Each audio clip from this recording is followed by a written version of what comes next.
ये कहानी एक सहानपुर नामक गांव की है, जहां पर एक बहुत ही फेमस कचौड़ी की दुकान थी, जहां की कचौड़ियों को खाने के लिए लोग दूर दूर से आया करते थे। उसी फेमस दुकान में सोनू नाम का एक आदमी कचौड़ियां बनाता था। एक दिन सुबह सुबह का टाइम था और सोनू अपने मालिक का इंतजार कर रहा था कि कब वह दुकान खोले और कब वह कचौड़ियां बनाना शुरू करे, क्योंकि उसे दिन भर में बहुत सारी कचौड़ियां बनानी पड़ती थीं। तभी थोड़ी देर में दुकान का मालिक आ जाता है। मालिक, आप आज भी देर से आए हो। मैं आपसे पहले आ गया था और फिर आप मुझ पर ही चिल्लाते हो।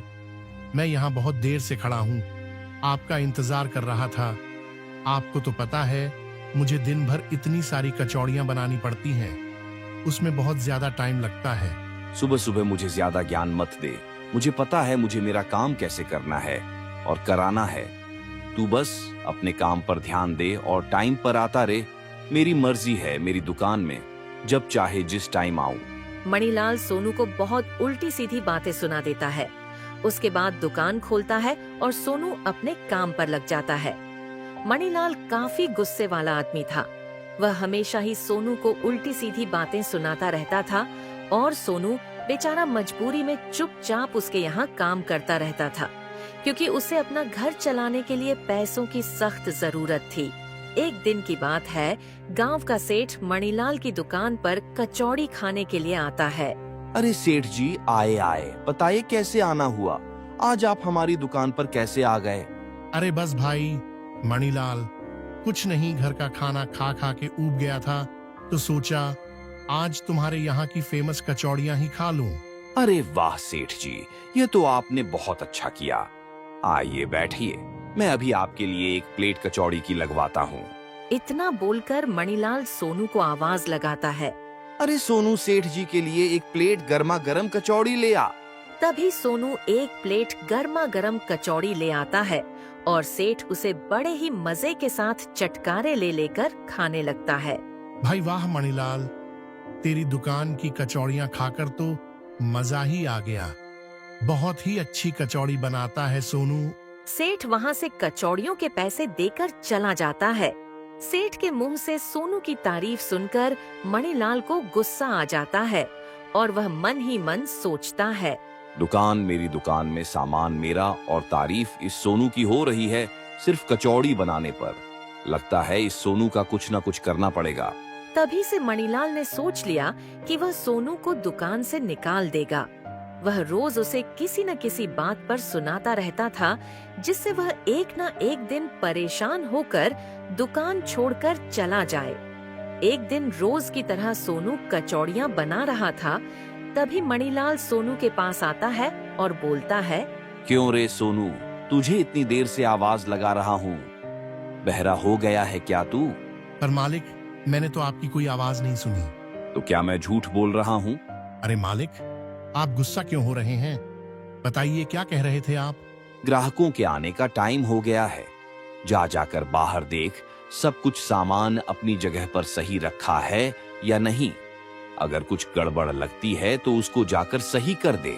मणिलाल के ऐसा बोलते ही सोनू बाहर की व्यवस्था देखने के लिए बाहर चला जाता है और उसी टाइम मणिलाल उसकी बनाई हुई कचौड़ियों में नमक तेज कर देता है, जिससे कि वह ग्राहकों को पसंद न आए और ग्राहकों के कंप्लेन करने पर वह सोनू की गलती बताकर उसे अपने दुकान से बाहर निकाल सके।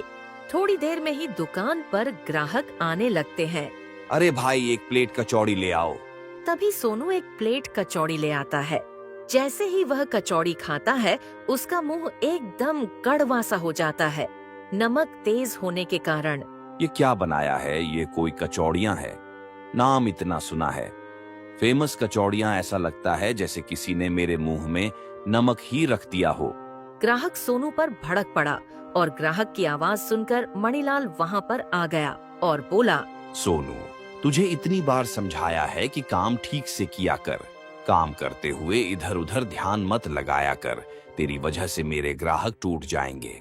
लेकिन मालिक, मैंने तो कचौड़ियाँ रोज की तरह ही बनाई है, जैसी मैं रोज बनाता हूँ। तो तू क्या बोलना चाहता है कि यह भाई साहब झूठ बोल रहे हैं? निकल जा मेरी दुकान से और कभी मुझे अपनी शक्ल मत दिखाना। मुझे ऐसी नौकर की जरूरत नहीं है जो अपने मालिक से जबान लड़ाता हो और काम भी ठीक से ना करता हो। नहीं मालिक, ऐसे मत करो। मेरा घर कैसे चलेगा? मुझे माफ कर दो। आगे से मैं ऐसी गलती कभी नहीं करूंगा। सोनू के लाख मिन्नतें करने के बाद भी मणिलाल उसे अपनी दुकान से बाहर निकाल देता है। सोनू वहाँ से घर चला जाता है और घर जाकर अपनी पत्नी को सब कुछ बताता है। अब तुम ही बताओ मोहिनी, मैं क्या करूं? खुद को संभालो जी, सब ठीक हो जाएगा।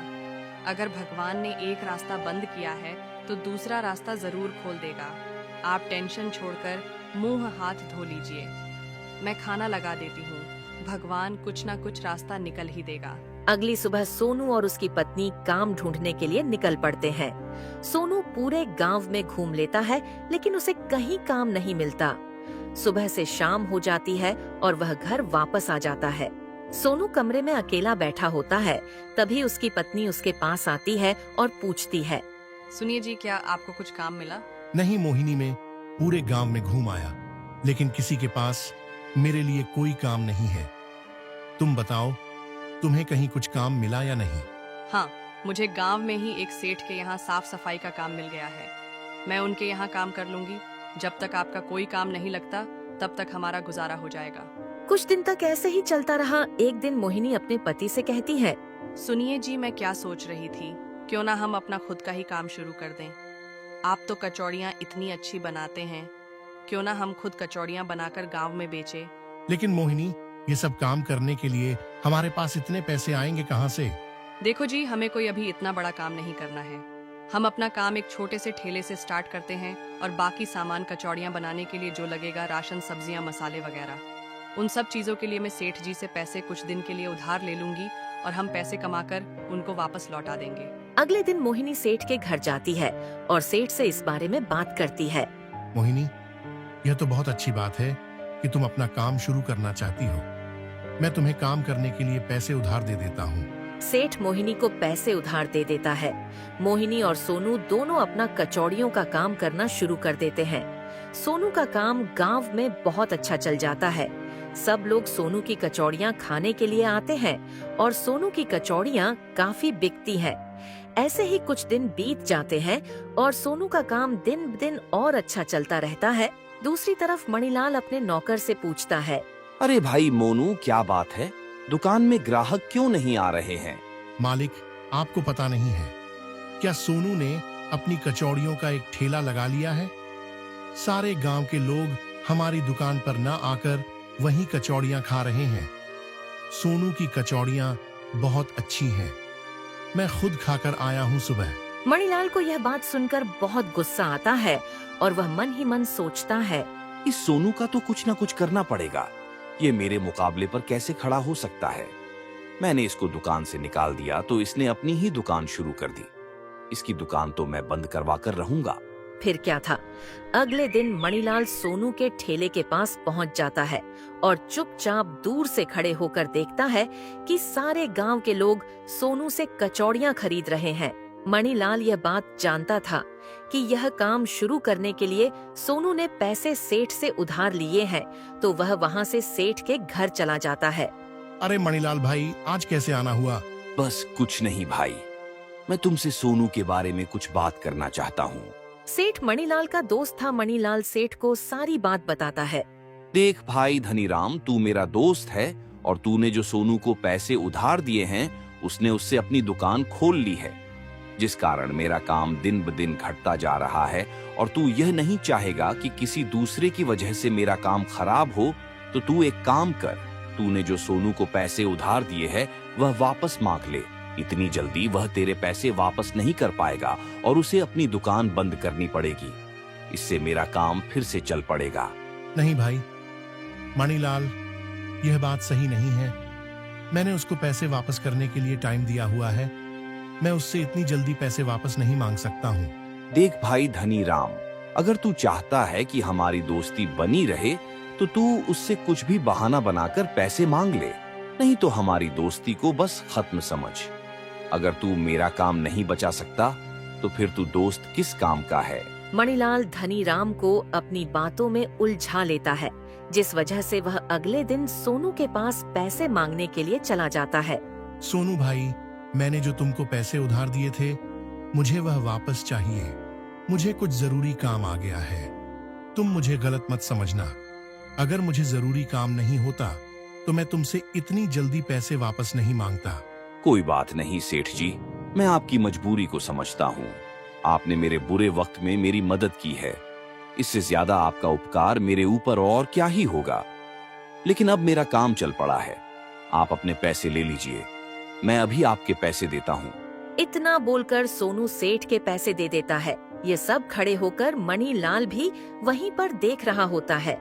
वह सोनू को पैसे वापस करता हुआ देखता है और सोचता है कि उसने इतनी जल्दी पैसे वापस कैसे कर दिए। फिर वह यह सारी बात धनीराम से आकर पूछता है। देखो मणिलाल, किसी का बुरा सोचने से कुछ नहीं होता। तुमने सोनू को अपनी दुकान से बाहर निकाल दिया था तो उसने अपना काम शुरू कर दिया। उसका काम तुमसे भी अच्छा चल गया है, इसलिए उसने मेरे समय से पहले ही पैसे वापस कर दिए हैं। मैं तुम्हें एक बात बताना चाहता हूँ, हमें किसी से जलना नहीं चाहिए। अगर कोई अच्छा काम कर रहा है तो उसकी तारीफ करने में कोई बुराई नहीं है। तुमने उसको जलन के कारण अपनी दुकान से बाहर निकाल दिया था, जिस कारण उसने अपना काम कर लिया और उसका बहुत अच्छा काम चल गया है, और तुम्हें उससे भी जलन हो रही है। जलने से कुछ नहीं होता। तुम अपने काम पर ध्यान दो और मन लगाकर अपना काम करो। शायद तुम्हारा भी दोबारा से काम अच्छा चल जाए। मणिलाल धनीराम के मुंह से ये सब बातें सुनकर वहाँ से उदास होकर चला जाता है। अब मणिलाल को समझ में आ गई थी कि किसी के काम से जलने से कुछ फायदा नहीं होता। हमें अपनी मेहनत पर ध्यान देना चाहिए। भगवान हमें उसका फल जरूर देता है। दूसरी ओर मोहिनी और सोनू का काम बहुत अच्छा चल जाता है और वह दिन बाद दिन तरक्की करते रहते हैं और अपना एक अच्छा और सुखी जीवन गुजारने लगते हैं। ऐसे ही अच्छी अच्छी कहानियाँ देखने के लिए हमारे चैनल सेमी क्रिएशन को लाइक करें, शेयर करें, सब्सक्राइब करें और कमेंट करें। Thanks for watching.